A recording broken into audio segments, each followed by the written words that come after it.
இந்த கால நேரம் அருமையா இருக்கு. ஆமா, வா கண்டுக்குட்டியே கொஞ்சலாம். அது ரொம்ப சந்தோஷமா இருக்கு.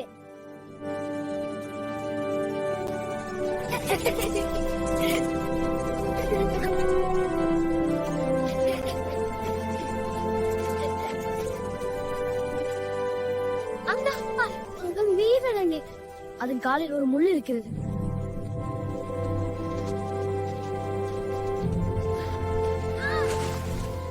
அது நம்மள துரத்தலையே, அது சும்மா நடக்குது. அதுக்கு காயம் இருக்கே. இந்த திட்டம் நமக்கு நல்லா தான் இருக்கும். ஆமா, நல்ல ஐடியா போல இருக்கு. ஓகே, நம்ம முயற்சி செய்யலாம்.